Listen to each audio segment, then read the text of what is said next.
नमस्कार, मैं हूं आपका दोस्त विजय विद्रोही और आप देख रहे हैं हमारा खास कार्यक्रम विजय फैक्टर। तो पूरे देश की नज़रें 10 जुलाई के दिन सुप्रीम कोर्ट पर टिकी रहेंगी क्योंकि सुप्रीम कोर्ट उस दिन ऐतिहासिक फैसला कर सकता है। सुप्रीम कोर्ट को फैसला करना है कि बिहार में जो चुनाव आयोग ने गहन समीक्षा का मुहिम शुरू की है, वो देश भर में चलेगी या थम जाएगी या उसमें भारी-भारी बदलाव किए जाएँगे। सुप्रीम कोर्ट 10 जुलाई को ये भी तय कर सकता है कि Aadhaar card, job card, MNREGA card, ration card, PAN number, इनकी सैंक्टिटी क्या रह गई है? चुनाव आयोग की नज़र में इनका महत्व क्या रह गया है? सुप्रीम कोर्ट 10 जुलाई को ये भी तय कर सकता है कि चुनाव आयोग को क्या नागरिकता किसकी देश की शख्स की क्या नागरिकता है, ये इस पर फैसला करने का अधिकार है या सिर्फ उसका काम वोटर लिस्ट में लोगों के ज़्यादा से ज़्यादा नाम जोड़े जाएँ, ये सुविधा उपलब्ध कराना उसका काम है। आज सुप्रीम कोर्ट में ये मामला पहुंचा, विपक्षी दलों की तरफ से, पीयूसीएल की तरफ से, योगेंद्र यादव की तरफ से जो याचिकाएं, एडीआर की तरफ से जो याचिकाएं दाखिल की गई थी, उनकी सुनवाई अब 10 जुलाई को होगी। इससे पहले सुप्रीम कोर्ट ने अटॉर्नी जनरल तक ये याचिकाओं को पहुंचाने की बात कर दी है और चुनाव आयोग और संबंधित पक्षों को ये सुनिश्चित कर दिया है कि इनके पास भी याचिकाओं की कॉपी पहुंच जाए ताकि 10 जुलाई को ये तैयारी के साथ आए। इससे साफ है कि आज भले ही चुनाव आयोग की मुहिम पर स्टे नहीं लगाया है सुप्रीम कोर्ट ने, लेकिन अर्जेंसी जाहिर की है कि वो भी जल्द से जल्द इस मामले की सुनवाई करना चाहता है क्योंकि 25 जुलाई तो कट ऑफ डेट है।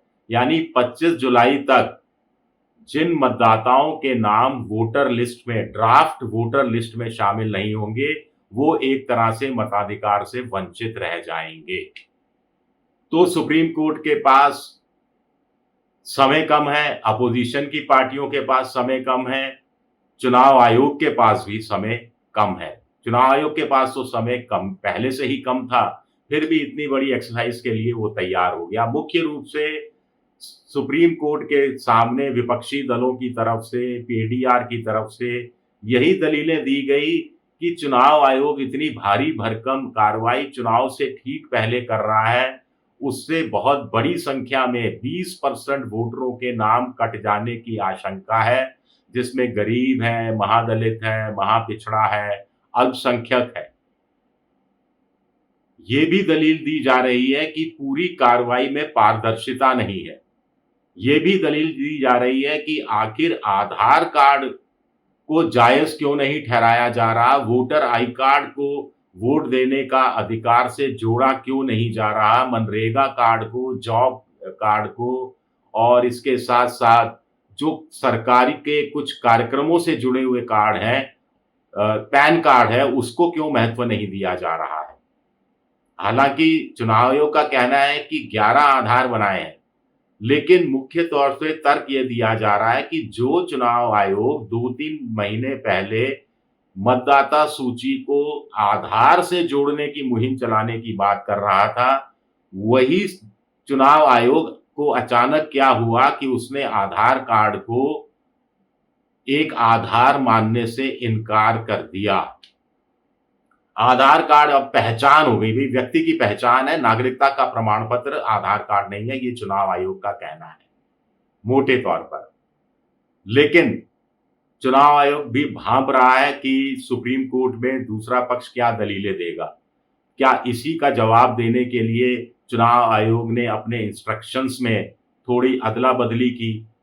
पहले ये था कि आपको तमाम दस्तावेज 25 जुलाई तक पेश कर देने हैं, फॉर्म के साथ-साथ नत्थी कर देने हैं, नहीं करोगे तो ड्राफ्ट इलेक्टोरल रोल से जो 1 अगस्त से को जारी होगा, उसमें आपका नाम नहीं होगा। अब चुनाव आयोग का कहना है कि आपके पास कोई कागज नहीं है, तो भी आप फॉर्म जमा करा दीजिए। बीएलओ कह रहे हैं कि वो आधार कार्ड का जो आईडी नंबर है और मोबाइल नंबर है, वो लेकर फॉर्म में जमा भर रहे हैं। चुनाव आयोग सिर्फ ये चाहता है कि दस्तावेज के लिए ज्यादा समय दे देगा। 1 अगस्त से लेकर 1 सितंबर तक आप क्लेम कर सकते हैं कि आपका नाम जोड़ा नहीं गया तो क्यों नहीं जोड़ा गया, या बीएलओ ने आपसे पूछ लिया कि जो ऑब्जेक्शन लगाई वो ऑब्जेक्शन बीएलओ की आप पूरी करने के का समय है 1 सितंबर तक का। मोटे तौर पर अब तस्वीर क्या उभर रही है? तस्वीर ये उभर रही है कि सिर्फ फॉर्म भरना है जनता को, लेकिन दस्तावेज के लिए दस्तावेज के लिए सारे जो प्रक्रिया है उससे उनको गुजरना ही होगा।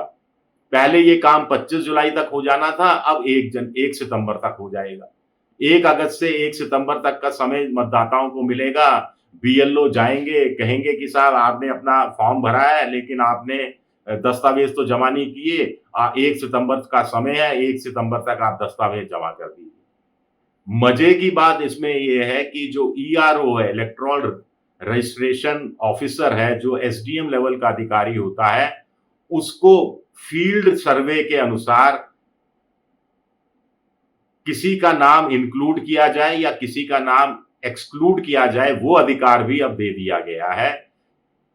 बीएलओ को जाना पड़ेगा, लोगों से ईआरओ को जाना पड़ेगा, पड़ोसियों से बात करनी पड़ेगी, फिर उनको लगेगा कि हाँ ये शख्स तो यहीं रहता है और ईआरओ कन्विंस है तो उसका नाम वोटर लिस्ट में शामिल हो जाएगा, नहीं है तो नहीं होगा। अब ईआरओ कौन है? सरकारी कर्मचारी है। सरकार किसकी है?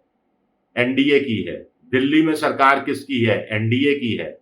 चुनाव आयोग और के जो तीनों चुनाव आयुक्त हैं उनकी नियुक्ति कौन करता है? 2-1 के बहुमत से सरकार करती है। तो ईआरओ क्या करेगा? विपक्षी पार्टियां कह रही हैं कि ईआरओ क्या करेगा ऐसे में।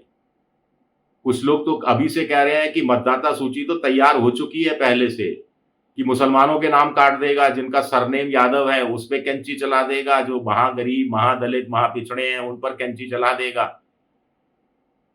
लेकिन कहानी तो ये है कि जो सवर्णों में गरीब हैं वो भी कागजात जमा करने की स्थिति में नहीं है, लेकिन ईआरओ क्या करेगा? उनको अवॉइड कर देगा कि भाई अच्छा ये सवर्ण जाति का है लेकिन इसके पास कागजात नहीं है, ठीक है चलता है, मैं व्यक्तिगत तौर पर जानता हूं, चलता है, या हमने पूछताछ कर ली, ये सही आदमी है, जेन्युइन आदमी है, जेन्युइन वोटर है। क्या ऐसा करेगा? ये तमाम सवाल उठ रहे हैं।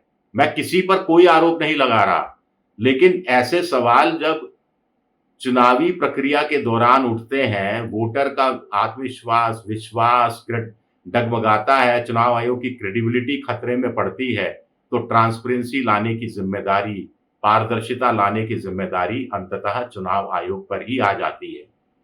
विपक्ष के लोग कह रहे हैं कि साहब 24 जून को